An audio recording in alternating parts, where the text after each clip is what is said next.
Hi everyone, welcome to Bommy Wise. My name is Aditi Nahata and today we're going to be talking about the Delta variant. Now there is so much chaos and confusion regarding the information that we're receiving regarding the Delta variant and what it means to us, what it means for a third wave, if possibly that would happen. So we're very excited to have with us Dr. Kiran Rajaram, who is going to talk to us about this, answer all our questions. So please do send them in the comments below. And he is a senior consultant pediatrician. So he is going to answer all our questions today. We're very excited to have him. Let me just add him into the live. And in the meanwhile, please do give us a follow. Please do answer any questions. Please do ask any questions that you'd like answered. And please watch the whole thing because it's going to be a very informative session. So let me just add him onto our live.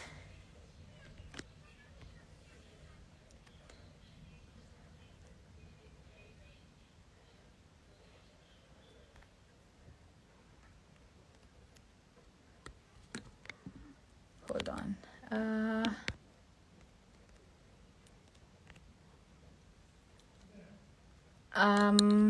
There's some issue.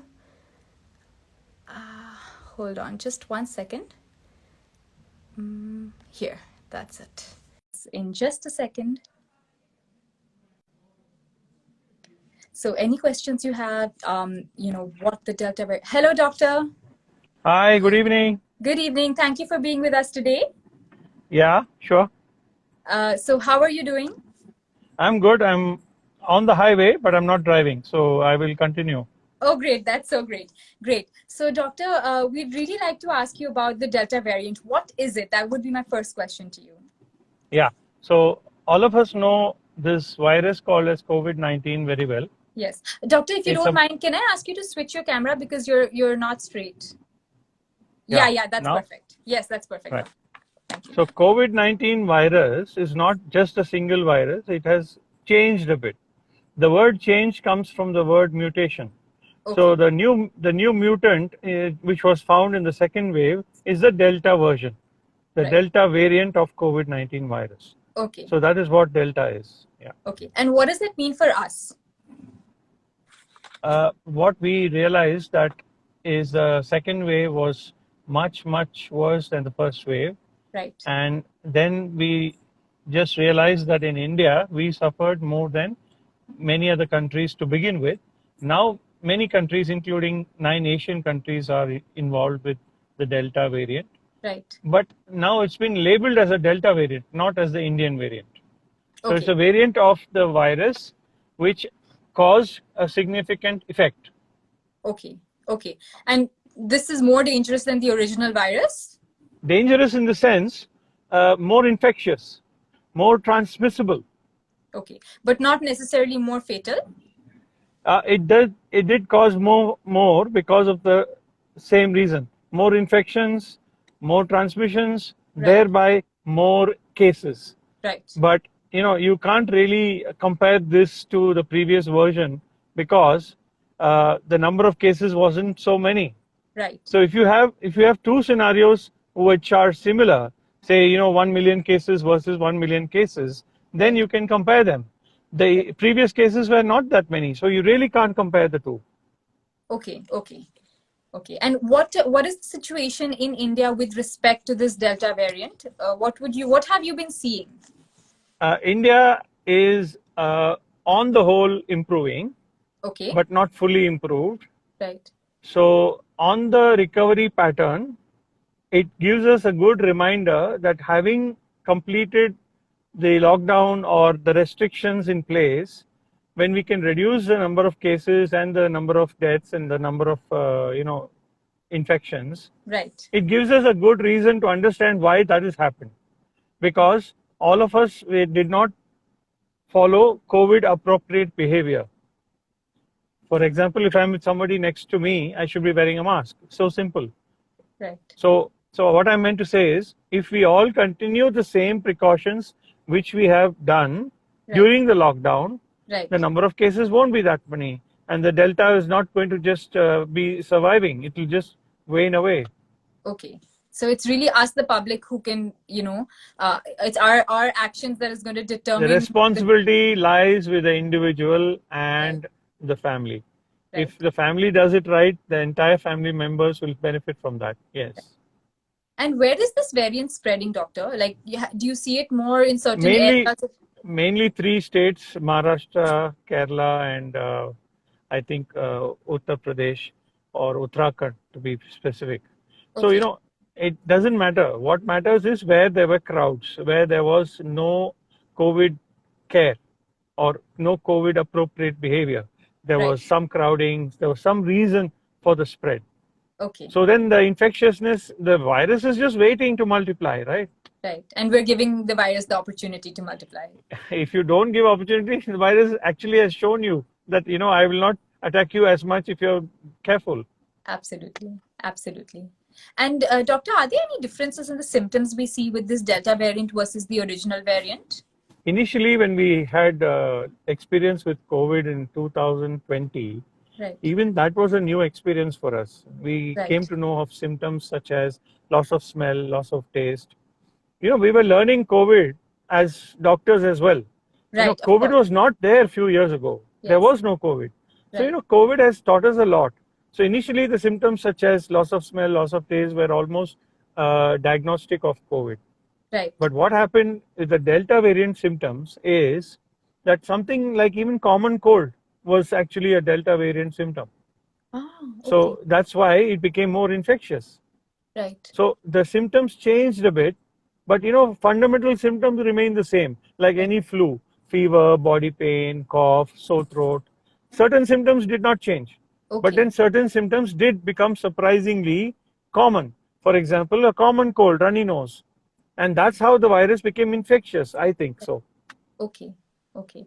And doctor, what is your opinion about vaccine efficacy? So do you think that this all vaccines are safe, all vaccines are effective, Right. but none of them is 100%. Right. You would be 60%, 70%, if you're lucky 80%, if you're very lucky 90%, but none of them is 100%. Vaccines don't allow you to stop wearing masks, stop distancing, stop sanitizing, stop washing your hands. No, vaccines prevent severity. Okay. Vaccines will prevent severe cases, Okay. not mild and moderate cases. They will still be there, but we have to try to reduce the number of infections. Absolutely. Every vaccine is for some good. How much good? Some good. We don't know how much. Could be 50, 60, 70, 80. Doesn't matter. But every vaccine is good.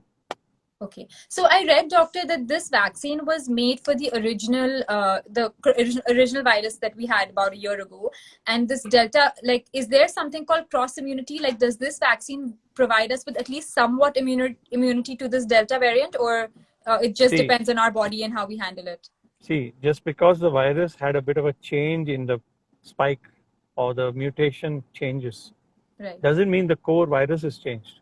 Right. It's still COVID-19 virus. Right. It's still coronavirus group.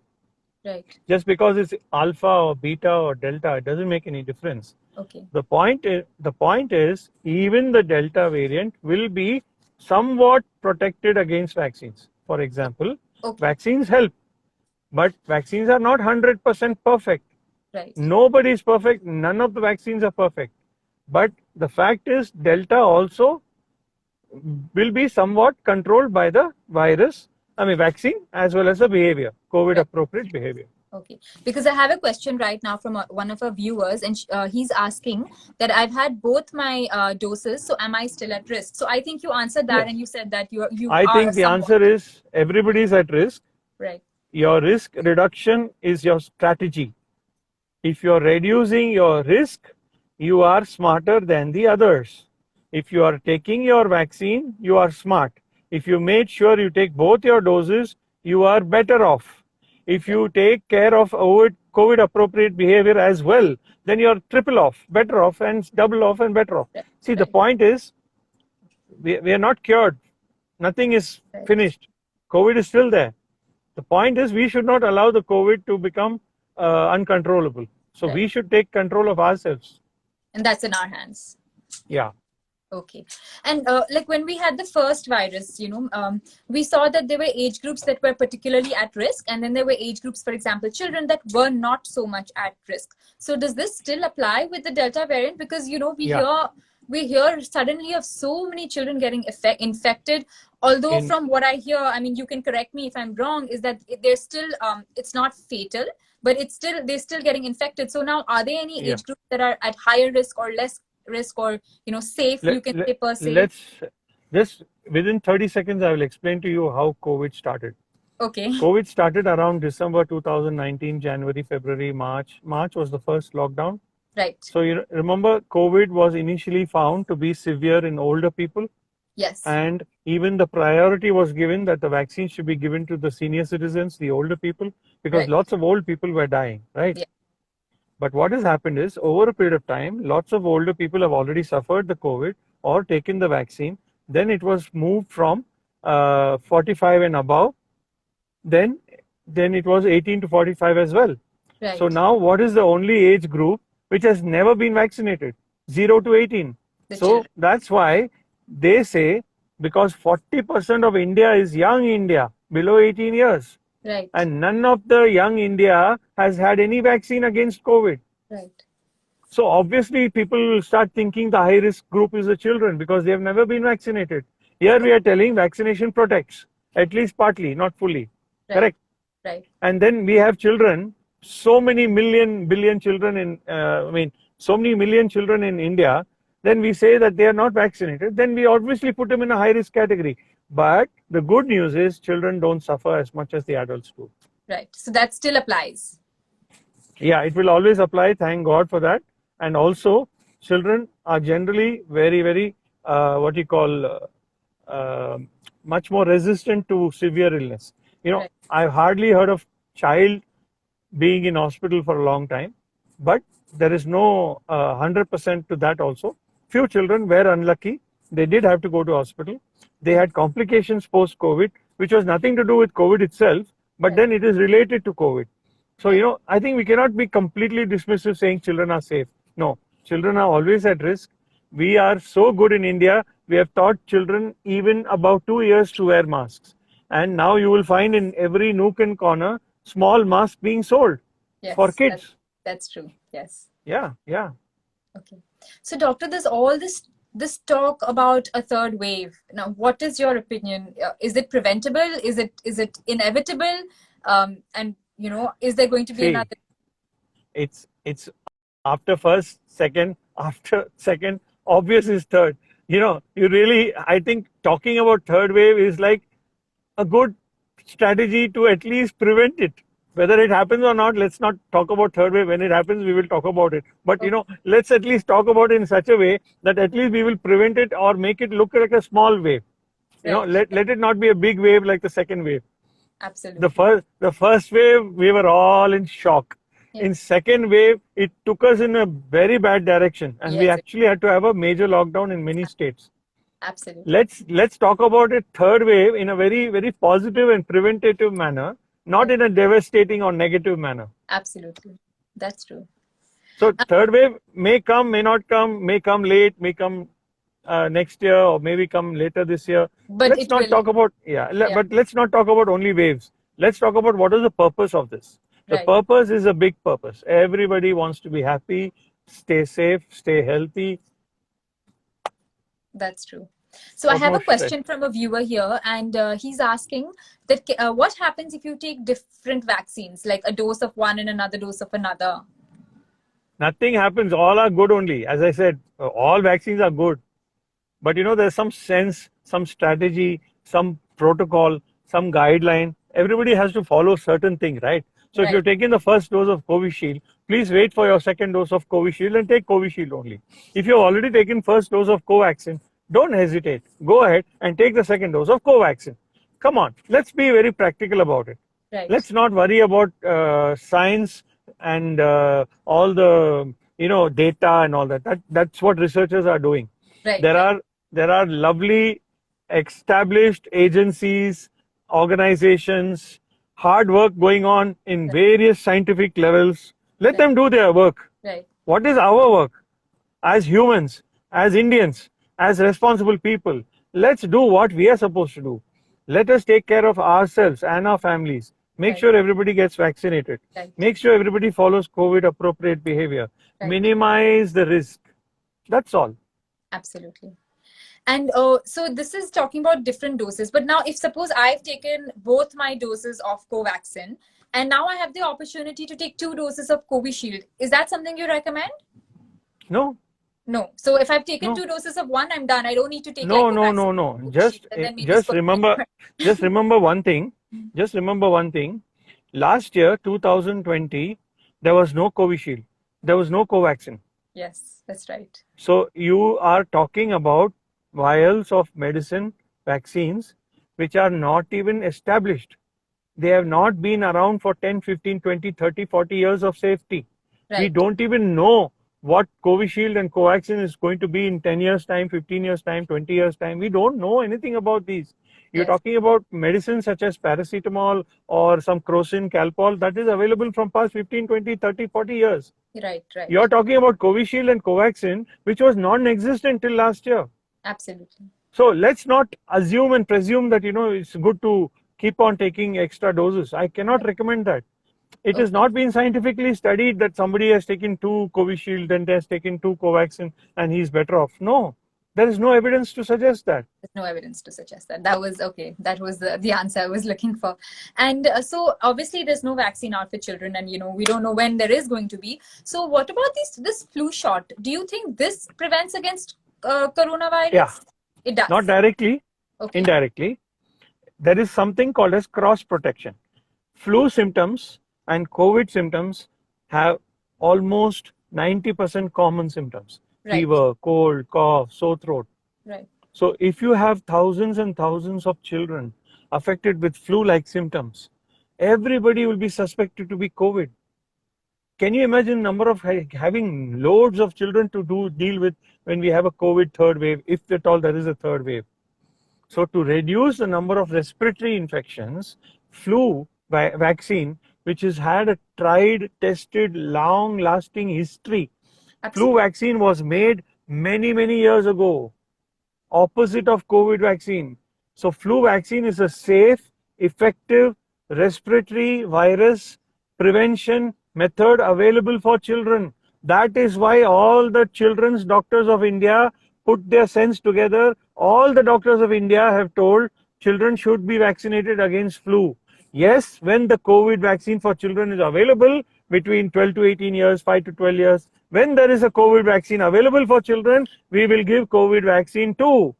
But till then, flu vaccine is available. It is good. It is effective. It is safe. It is available. Why not use it? Absolutely. Yeah, I agree with you. So I have a question from another viewer here, and she's asking how to protect kids and what to do if they start school, because apparently schools are deciding to reopen. So what is your opinion on that, doctor? Yeah, schools will open. The question is when. Okay. And how do some countries did a trial. You can understand when you learn, you learn from your own mistakes or you learn from somebody else's mistakes. Yes, right. Learning is a very important living process. Till we are alive, we are going to learn. Okay, so one thing is we have to learn from the countries who opened the school and saw the surge in cases. Yes. So they immediately shut the school. Absolutely. So we know we are going to open the schools at some point, right. but we don't know when. And right. we are not sure what will happen once we open the schools. Let's assume that there is a state, XYZ state, they opened the schools, thousands of kids were sent to school, then thousands of kids got COVID. Now what you'll do? Common sense, lockdown, again close the schools. So really nobody has an answer to that. Nobody can predict what's going to happen. So schools will open only when the children get vaccinated. Why? Because at least the risk is reduced. Not that they won't get COVID. Still some kids will get COVID. Few. Right. Right. Few. But the risk is reduced. 3%, 5% of kids will still fall sick. Right. 100% guarantee kuch bhi nahi hai. There is no guarantee for anything. That's true. Neither does one vaccine give 100% protection, nor does one act taken by the government gives 100% guarantee. There is no 100% anywhere. So only thing we can do is reduce the risk. let's make it 97%. That's where we are standing in India right now. 97% recovery rate, one of the best rates we are at right now. That's very informative, doctor. So we have another viewer who's saying that that you are a very good friend of his, and he's asking if vaccine hesitancy is putting a brake on our progress. Your advice Good. to people. Very, very good point. I can't see who it is, but It's KP Prithvi. Oh, he's a good friend. Yes. Okay. Now, see, I'll tell you one simple story. There are certain types of people who are just either not educated or not aware or not supported, and they're just scared. Oh, the vaccine might kill me. You know, see that misinformation, that misunderstanding has caused the root of vaccine hesitancy. The vaccine will not kill anybody. The vaccine will not hurt anybody, but the vaccine will protect at least to some extent, right? So, among all the millions of doses of vaccine given, the commonest side effect is only a little bit of pain and a little bit of fever or a little bit of body pain. So, the question of hesitancy has come because of misinformation, misunderstanding. So we are actually making mistakes in not educating all our people around us. Right. I have to educate my domestic staff. I have to educate my watchman, my security. I have to educate everybody. Take the vaccine. Take the vaccine. That's our responsibility. So, if we all as responsible citizens take part in this educating and informing and trusting process, vaccine hesitancy will reduce. I'm being positive about it, because the more vaccine hesitancy goes, it will only go with vaccine education. I think I answered his question. Yes, that was a lovely answer. Very informative. Thank you. Thank you. So I have one more question about children. So when our children are falling sick, like you said that, now the symptoms are simple cold, cough, flu. But at what point should we be worried and think like, okay, no, now we need to be serious. We need to take our child to the hospital. This is not okay. First of all, what symptoms have you seen that at the hospital with children? And and as parents, like, when do we need to be aware that no, now we really need to do something about this, and he just can't get better at home? See, the problem is, I'll tell you what, there is no one symptom. Okay. It could just look like a cold, cough, fever. Right. It could look like a flu-like illness, right? COVID illness can look just like a flu-like illness. Right. So that's where the collateral came, and flu vaccine can be effective, right? Okay. So the question you are asking is, what are the symptoms which make us to seek medical attention, right? Absolutely. Yes, that's my question. As any responsible parent, mom, dad, even any caretaker, any guardian also, if anybody feels that child doesn't look right, take advice. Don't even have a doubt. Even it may be wrong. It may not be flu. It may not be COVID. It may be just one day of fever. Doesn't matter. Take advice. What is wrong in taking advice? It is better to take more advice than to not to take advice. Absolutely, I agree with you. And my point is, today's world, see how easily we can use a smartphone. Take teleconsultation. Don't go to the hospital. I'm not saying rush and go to the hospital every time a child has a fever. No. Don't take the message wrong. The message is very simple. If in doubt, seek help. Okay. That's a good way to answer it. Thank you. So I'd also like to ask you, a lot of people are now talking about the side effects of having COVID, the people who've had it, 2-3 months down the line. And, there's some doctors who are saying, especially, I've heard this abroad, like in Europe, very commonly, that doctors are saying that if you've had COVID and you have any sort of heart problems, you need to be on blood thinners. So how does COVID, like for people who've already had COVID, how does this affect them, in the long term? Like, does it cause clots? Do they need blood thinners? Do people who take the vaccine need blood thinners? I think I'm reading and hearing so many things that I feel so much confusion. I'd really like you to clarify this for me, please. Yeah, let me clarify it in a very simple manner. Why? Because I'll tell you why. If you get into too much medical information, between doctors only we'll be discussing a lot. Okay.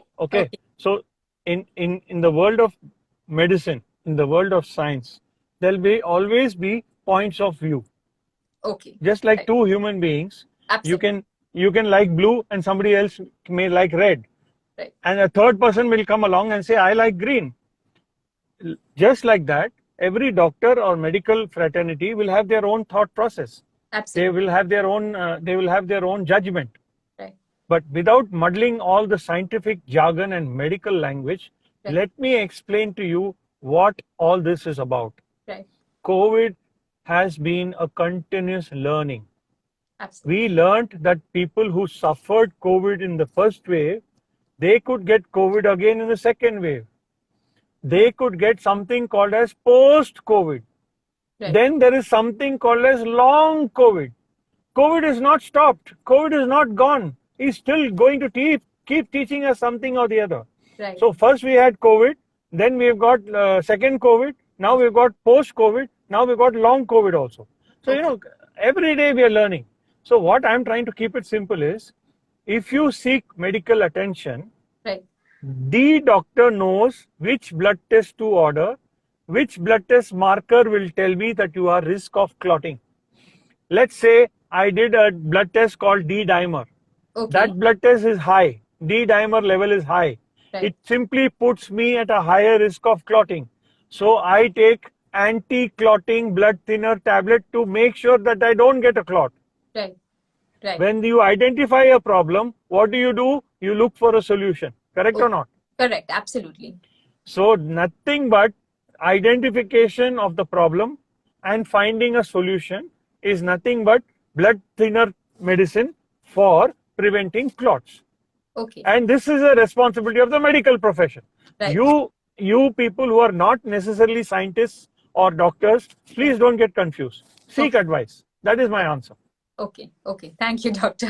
That's Yeah. very helpful. Now, I have another question from a viewer, and she's asking, can we find post-COVID symptoms in children also? For example, black Yes. fungus and all. Yeah, the short answer is yes. But Okay. I'll tell some very important points which are mainly seen in children. Okay.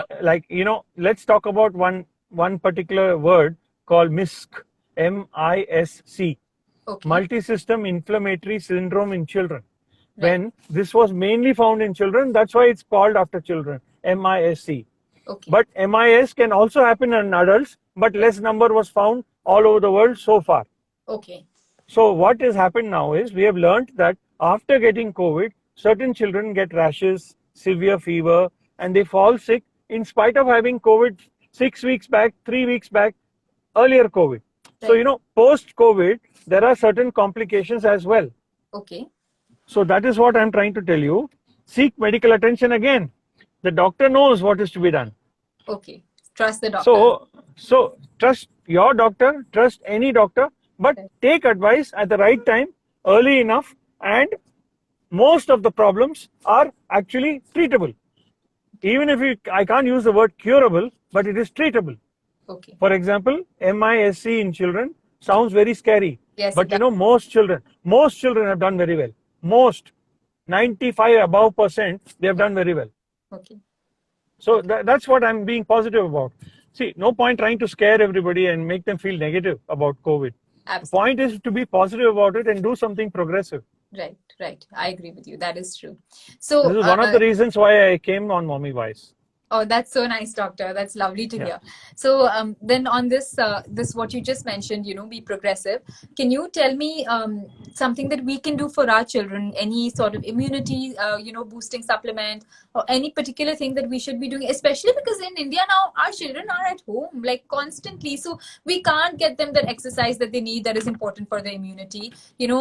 Sleep is going haywire because their schedules are going haywire. They don't have their regular classes. They don't have any sort of structure. So what is it that we can do for our children, in terms of perhaps some sort of supplement or whatever you recommend? How can we help them fight this before they suffer from it? I would just use one key word. My key word is keep them healthy. Healthy is the key word. Right. Okay. If they have fresh fruits, fresh vegetables, good healthy food, less junk food, less ordered or outside fatty food, the better. Okay. Less slouching, couching, less screen, more jumping, playing, running, anything healthy. The word is healthy. Let me not give too much boring advice. Let me keep it one word: healthy. So if the supplement is there, which is healthy, vitamin C, zinc, vitamin D, healthy, give, no harm. Okay. See, but don't go about seeking, I want calcium, magnesium, phosphorus. You'll be crazy going about doing too much. Right, right. Seek medical attention. Keep your child as healthy as possible. Whatever healthy vitamins, supplements, whatever you're using, please continue using. Okay. So the bottom line is one more word: healthy. That's all. Okay. Okay. Thank you so much, Doctor. I think that was a highly informative session. I think I had so many of my questions answered. I hope all of you viewers found that useful as well. We had a lot of questions from our audience, which you answered so wonderfully. And I also want to thank everybody, whoever joined, and also the team who's handling this session. Right. I have to tell you, I've also learned from you. Oh, really? Okay. Yeah. Wow. That's insightful. Thank you. Thank you so much, Doctor. Everyone, please do give Mommy Wise a follow. Please watch our entire live to, understand all the lovely, important information that the doctor has shared with us. And I really like to thank you, Doctor. I know you're in the car. You must be having a very busy schedule. So thank you. I've stopped just for this. Oh. I'm not driving, as I said. Thank you so much. Bye. Take care. Bye. So thank you so much for taking the time out, to be with us today and answer all your questions. It was just pleasure. Very informative. So thank you. My pleasure. Thank you. Thank you. Bye.